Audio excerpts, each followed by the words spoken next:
करते हैं जो चाइना में हुआ, मैं कहता हूँ आज ही से हमें इस चीज़ को समझ लेना चाहिए पाकिस्तानियों को कि इन फ्यूचर ये सारे बड़े बड़े जो सिटीज़ हैं, ये बड़े बड़े जो फ्लैट सिस्टम्स हैं, ये सारे खाली पड़े होंगे जब हद से ज़्यादा। अस्सलामुअलैकुम, नमस्ते, सत श्री अकाल। उम्मीद करता हूँ ठीक होंगे, खुश होंगे। दोस्तों जहाँ रहें खुश रहें, माँ बाप का ख्याल करें क्योंकि माँ बाप है तो सभी कुछ है। दोस्तों आज की हमारी वीडियो है China GDP and growth rate down, XI Jinping destroy China economic crisis 2023। इनकी वीडियो बहुत ही ज़्यादा इन्फॉर्मेटिव होती है, बहुत ज़्यादा रिसर्च बेस होती है और बहुत ही कम टाइम में बहुत कुछ बता देते हैं। देखते हैं इस वीडियो में। जहां 2021 में दुनिया भर के देश पेंडेमिक से पीड़ित थे और उनकी जीडीपी कम हुई थी, वहीं चाइना की जीडीपी 2021 में बढ़ी थी। 2021 में चाइना की जीडीपी बढ़ के 17.7 ट्रिलियन डॉलर्स की हो गई थी। वहीं 2022 में चाइना की जीडीपी थोड़ी सी बढ़ी और बढ़ के 17.8 ट्रिलियन डॉलर तक पहुंच गई थी और सबको उम्मीद थी कि 2023 के एंड में चाइना की जीडीपी 19 ट्रिलियन डॉलर्स को टच कर जाएगी, पर एक्चुअल में ऐसा नहीं हुआ है। IMF के मुताबिक 2023 के एंड तक चाइना की जीडीपी कॉन्ट्रैक्ट होके 17.7 ट्रिलियन डॉलर पे आ जाएगी। 1990 के बाद चाइना की जीडीपी पहली बार कॉन्ट्रैक्ट हुई है, जो कि बहुत बड़ी बात है। पिछले 3 सालों से चाइना की जीडीपी 17.7 से 17.9 ट्रिलियन डॉलर के बीच ही घूम रही है, यानी कि 200 बिलियन डॉलर के अराउंड ही चाइना की जीडीपी घूम रही है। तो क्या अब चाइना के डाउनफॉल की शुरुआत हो गई है? आइए जानते हैं। China, the big headline is their economy. It is under pressure. Growth is slowing down. Exports, manufacturing, property, retail, all key sectors are underperforming in China. तो नमस्कार दोस्तों, स्वागत करते हैं आपका चार्जिंग पॉइंट हिंदी में। दोस्तों आज की इस वीडियो में हम बात करेंगे चाइनीज इकोनॉमिक क्राइसिस के बारे में, तो जानने के लिए जुड़े रहिए आप इस वीडियो के साथ। दोस्तों मैं ऐसे ही इंफॉर्मेटिव वीडियो बनाता हूं, तो अगर आपको इंफॉर्मेशनल वीडियो देखना पसंद है तो आप इस चैनल को सब्सक्राइब कीजिए, इससे मुझे बहुत ही सपोर्ट मिलेगा। देखो, बहुत से इकोनॉमिस्ट का मानना है कि चाइना का डाउनफॉल स्टार्ट हो गया है और चाइना एक इकोनॉमिक स्लोडाउन की तरफ तेजी से बढ़ रहा है। इस स्लोडाउन से चाइना की ग्रोथ रेट थम जाएगी। जो चाइना तेजी से ग्रो करता था वो फ्यूचर में नहीं कर पाएगा। चाइना के स्लो डाउन होने के पीछे सबसे बड़ा कारण है उसकी स्लो ग्रोथ रेट। 30 सालों से चाइना बहुत तेजी से ग्रो कर रहा था, पर पिछले 3 सालों से चाइना की इकोनॉमिक ग्रोथ रेट में गिरावट देखने को मिली है। जहां 2007 में चाइना की इकोनॉमिक ग्रोथ रेट 15% थी, वहीं 2022 में सिर्फ 3% थी। इसके अलावा इस साल चाइना ने 5% ग्रोथ रेट का टारगेट सेट किया है, पर यह भी होता हुआ नजर नहीं आ रहा है। वर्ल्ड बैंक, IMF सब ने चाइना की ग्रोथ रेट को कम कर दिया है। वर्ल्ड बैंक और IMF ने चाइना की ग्रोथ रेट मल्टीपल रीजंस के चलते कम की है। देखो, आज के समय चाइना एक नहीं मल्टीपल क्राइसिस को फेस कर रहा है, जिससे उसकी ग्रोथ रेट गिर रही है। चाइना में इकोनॉमिक स्लोडाउन का सबसे बड़ा रीजन रियल एस्टेट क्राइसिस है। 2008 में जब ग्लोबल इकोनॉमिक क्राइसिस आया था तब उससे चाइना इफेक्ट नहीं हुआ था। वो इसलिए क्योंकि चाइनीज कम्युनिस्ट पार्टी ने रियल एस्टेट में हैवी इन्वेस्ट करना शुरू कर दिया था। रियल एस्टेट की कंपनीज को बहुत सारा कर्ज दिया, जिससे वो चाइना में हाउस, कॉमर्शियल प्रॉपर्टीज बना सके, जिससे चाइना में इकोनॉमिक एक्टिविटी बनी रहे। और ऐसा हुआ भी। जहां 2008 में दुनिया भर के देश इकोनॉमिक क्राइसिस की लपेट में आ गए थे, वहीं चाइना 10% से ग्रो कर रहा था। पर 2016 आते आते चाइना का ये मूव उन्हीं पे भारी पड़ने लगा। रियल एस्टेट कंपनीज ने कर्ज लेके जो हाउस और कमर्शियल प्रॉपर्टी बना ली थी, वो प्रॉपर्टीज सेल ही नहीं हुई, क्योंकि प्रॉपर्टीज की प्राइस आम चाइनीज लोगों की इनकम से बहुत ज्यादा थी। इसी के चलते 2016 तक चाइना के बहुत से टाउन घोस्ट टाउन बनने लगे। कहा जाता है कि आज के समय चाइना में इतने सारे फ्लैट्स खाली पड़े हैं कि उनमें आराम से 10 करोड़ लोगों को बसाया जा सकता है। और यहीं से शुरुआत हुई चाइना के रियल एस्टेट क्राइसिस की। 2022 में एक एक करके चाइना की बड़ी बड़ी रियल एस्टेट कंपनीज कर्ज के चलते डिफॉल्ट होने लगी, जिसके चलते चाइना में प्रॉपर्टीज के दाम गिरने लगे।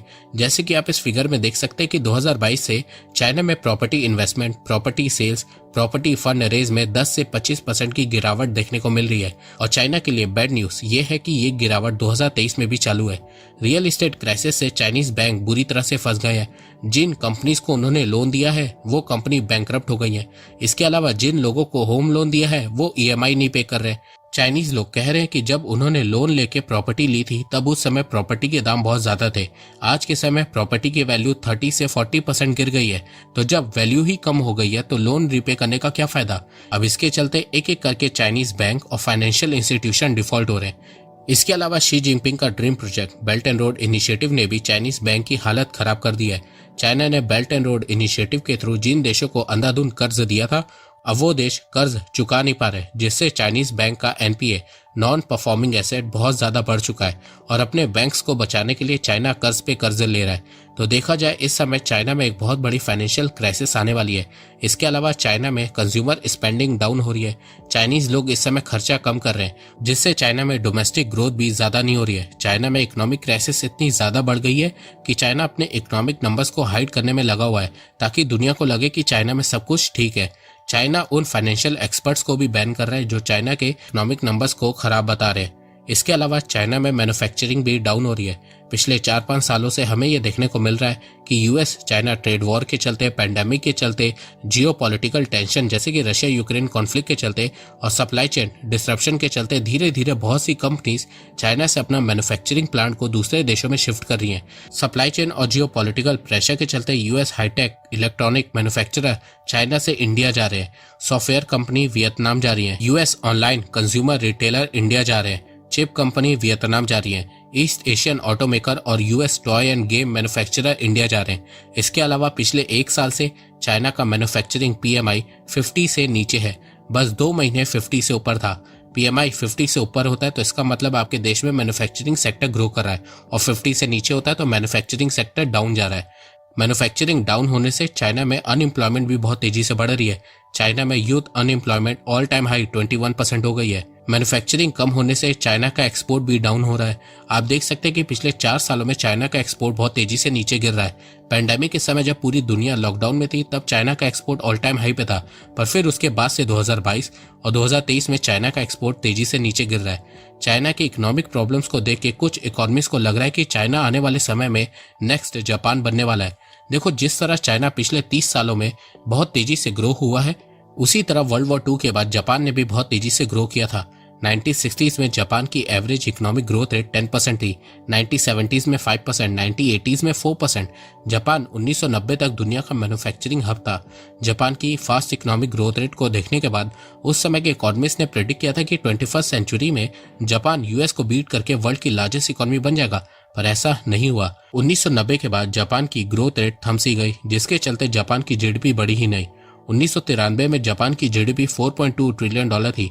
वहीं आज के समय भी जापान की जीडीपी $4.2 ट्रिलियन ही है। जापान का ये हाल कैसे हुआ है वो मैंने प्रीवियस वीडियो में बताया है, आप वीडियो के एंड होने के बाद देख सकते हैं, लिंक मैंने डिस्क्रिप्शन में भी दी है। तो जिस तरह जापान की ग्रोथ रेट थम सी गई है, उसी तरह आने वाले समय में चाइना के साथ भी यही होने वाला है।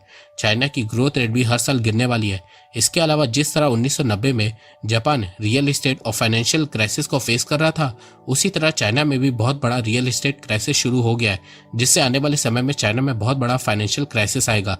इसके अलावा जिस तरह से जापान का डेट बढ़ रहा था, उसी तरह चाइना का भी डेट बहुत तेजी से बढ़ रहा है। इसके अलावा जापान की तरह चाइना की भी पॉपुलेशन बहुत तेजी से डिक्लाइन होना शुरू हो गई है। 2022 में चाइना की पॉपुलेशन 8.5 लाख कम हो गई थी। 61 सालों में ये पहली बार हुआ है। चाइना में भी लोग बहुत तेजी से बूढ़े हो रहे हैं। इस समय चाइना में 30 से 60 साल के बीच मैक्सिमम लोग हैं। 60 साल से ज्यादा 20% लोग हैं। 2050 तक 50% आबादी चाइना की बूढ़ी हो जाएगी। तो इसके चलते चाइना में वर्कफोर्स भी बूढ़ी होने लगेगी, जिससे चाइना में मैन्युफैक्चरिंग डाउन होने लगेगी। इसके अलावा चाइना की फर्टिलिटी रेट जापान की तरह गिर रही है। जापान की फर्टिलिटी रेट 1.3 है, वहीं चाइना की 1.09 है। पॉपुलेशन मेंटेन करने के लिए किसी भी देश की फर्टिलिटी रेट 2.1 होनी चाहिए। इसके अलावा जिस तरह अर्ली 2000 में जापान में डिफ्लेशन आ गया था, उसी तरह चाइना में भी डिफ्लेशन ने एंट्री मार ली है। चाइना में प्रोडक्ट की प्राइस बहुत तेजी से नीचे गिर रही है। China's yuan is at a 16-year low and the country appears to be experiencing deflation. Economists say these are signs China could be facing an extended economic downturn. Now, while the UK is struggling to get inflation under control, China's economy is suffering from the opposite, deflation. Consumer prices declined in July for the first time in more than 2 years. People and businesses are not spending, and the world's second largest economy is struggling to revive demand. तो China में इस समय वही हो रहा है जो Japan के साथ पहले हुआ था, पर फ्यूचर में जापान और चाइना के बीच एक चीज का डिफरेंस होने वाला है, और वो डिफरेंस है वेजेस का। 1980s के एंड तक जापान एक लो वेज इकोनॉमी से हाई वेज इकोनॉमी बन गया था, पर चाइना आने वाले समय में हाई वेज इकोनॉमी बनने से पहले ही बूढ़ा होने वाला है। देखो, चाइना के स्लो डाउन से भारत को बहुत ज्यादा फायदा होने वाला है। दुनिया भर के इन्वेस्टर ये देखेंगे कि चाइना की ग्रोथ रेट गिर रही है, वहीं भारत इस क्राइसिस वाले समय में भी 6 से 7% के बीच ग्रो करने वाला है। इसके अलावा भारत का आने वाला फ्यूचर बहुत ही शानदार होने वाला है। 2027 तक भारत वर्ल्ड की 3rd लार्जेस्ट इकोनॉमी बन जाएगा। 2030 तक भारत में एवरेज इंडियंस की इनकम डबल हो जाएगी। भारत में कंज्यूमर मार्केट बढ़ेगा, कंज्यूमर गुड्स की डिमांड बढ़ेगी। तो किसी भी कंपनी और इन्वेस्टर्स के लिए भारत को इग्नोर करना बहुत मुश्किल हो जाएगा। तो आने वाला फ्यूचर भारत का होने वाला है और चाइना का ग्रेट इकोनॉमिक पीरियड का एंड होने वाला है। तो दोस्तों, मुझे लगता है कि अब आपको सब समझ में आ गया होगा। तो अगर आपको ये वीडियो पसंद आए तो आप इस वीडियो को लाइक कीजिए, और अब आप मुझे सपोर्ट भी कर सकते हैं पेट्रियन और यूट्यूब में ज्वाइन बटन के थ्रू। एक बात मैं कहना चाहता हूँ, आप जितनी मेरी वीडियोस को शेयर करेंगे उतनी ही रीच मेरी बढ़ेगी और उतने ही लोग मेरे से जुड़ेंगे। तो वीडियो को शेयर करना, चैनल को। जी जनाब, तो बहुत ज़्यादा डिफरेंस नहीं है जापान और चाइना की सिचुएशन में। जापान की चीज़ें साफ ज़ाहिर हो रही हैं, तो चाइना का भी वही हाल है। एक पूरी काफ़ी 6 महीने पहले शायद वीडियो देखी थी जिसमें मेन जो रीज़न, सबसे बड़ा रीज़न जो बताया गया था वो रियल इस्टेट्स था, और जिसमें पता चला था कि हर शख्स रियल इस्टेट पे इन्वेस्ट कर रहा था, लोन ले लेके कर रहा था। तो उस वीडियो में पाकिस्तान की तरफ, इन्होंने तो पाकिस्तान की तरफ इशारा नहीं किया। मैं इस वक्त बताऊं, situation same to same Pakistan में यही है। अभी पाकिस्तान में तो वैसे ही क्राइसिस हैं, वैसे ही इकोनॉमिक गिरी हुई है, लेकिन अगर कोई भी सेक्टर थोड़ा बहुत जो चल रहा है जिससे लोग इनकम करते हैं, मिसाल के तौर पे अगर आप इस वक्त पाकिस्तानी किसी के पास अगर 1 करोड़ रुपए है, उसे सबसे बेहतर चीज़ जो दिख रही है इस वक्त रियल इस्टेट्स। आप कोई ना कोई प्रोजेक्ट बना लें, आप कोई ना कोई ज़मीन ख़रीद लें, आप उस पर प्लाटिंग कर लें, सबसे ज़्यादा सेफ बिजनेस फ़िलहाल ये है। लेकिन एक वक्त ऐसा आएगा जब पूरी दुनिया ही, पूरे ही शहर के, पूरे ही कंट्री के लोग उस पर इन्वेस्ट करते हैं, जो चाइना में हुआ। मैं कहता हूँ आज ही से हमें इस चीज़ को समझ लेना चाहिए पाकिस्तानियों को कि इन फ्यूचर ये सारे बड़े बड़े जो सिटीज़ हैं, ये बड़े बड़े जो फ्लैट सिस्टम्स हैं, ये सारे खाली पड़े होंगे जब हद से ज़्यादा कैपेसिटी से ज़्यादा ये चीज़ें बन जाएंगी। तो उस वीडियो में मेरे ख्याल में शायद पाकिस्तान की तरफ भी इशारा किया गया था। लेकिन चाइना में सबसे बड़ी वजह जो है डाउनफॉल की ये बताई गई है। और इसके अलावा मुझे ऐसा लगता है कि शायद एक तो ये वजह हो गई, दूसरी वजह मुझे ऐसा लगता है कि शायद ट्रस्ट, बहुत सारे कंट्रीज़ जो हैं जो चाइना में मैन्युफैक्चरिंग करते थे या चाइना के साथ उनके अच्छे ताल्लुकात थे या डील थे, वो मेरे ख्याल में अब कम होती गई है। सबसे पहले आपको लॉन्ग टर्म का सोच के चलना होता है। आपको अपनी किसी की प्रोडक्ट बना के दे रहे हो, किसी देश में आपकी कोई प्रोडक्ट जा रही है, तो आपको अपनी प्रोडक्ट की वैल्यू, आपकी प्रोडक्ट, आपका देखें, आपका एक नाम जाता है मेड इन चाइना, आपने अपना नाम ख़राब किया है। मेड इन चाइना का मतलब ही नेगेटिव में जा रहा है कि यार इसका मतलब है कि नापायदार चीज़, जिस पर रिलायबल नहीं है वो चीज़, चाइना की चीज़। तो मुझे ऐसा लगता है कि डाउनफॉल की ये भी वजह है। बहुत बल्क में मैन्युफैक्चरिंग की, बहुत ज़्यादा मैन्युफैक्चरिंग की, बहुत ज़्यादा लो कॉस्ट पे मैन्युफैक्चरिंग की और अपनी क्वालिटी को गिरा दिया। मुझे एक चीज़ और ये भी लगती है, लेकिन देखते हैं इन फ्यूचर क्या होता है। और बहुत सारे दूसरे देशों को इस चाइना की जो इकोनॉमी क्राइसिस हैं या जापान की जो इकोनॉमिक क्राइसिस हैं, डाउनफॉल है, इससे बहुत कुछ सीखना चाहिए और अपनी इकोनॉमी को बैलेंस रखना चाहिए। इसका मतलब है जैसे आज इंडिया की इकोनॉमी बढ़ रही है, इस इकोनॉमी को कंट्रोल रखना बड़ी बात है। ग्रोथ हो रही है, बहुत सारे लोग इन्वेस्ट कर रहे हैं, अब इसको बरकरार रखना, इसको बैलेंस रखना इन फ्यूचर लॉन्ग टर्म तक, ये ज़्यादा कमाल है। कहते हैं ना कि आपको शोहरत मिलती है या आपको तरक्की मिलती है या आप अमीर होते हैं, आपके पास सब कुछ होता है, लेकिन अब आप उसको बरकरार रख पाते हैं, आप उसको बैलेंस रख पाते हैं अपनी लाइफ को, वो एक ज़्यादा कमाल होता है। दोबारा किसी और वीडियो के साथ आपसे मुलाकात होगी, जब तक के लिए अल्लाह हाफ़िज़।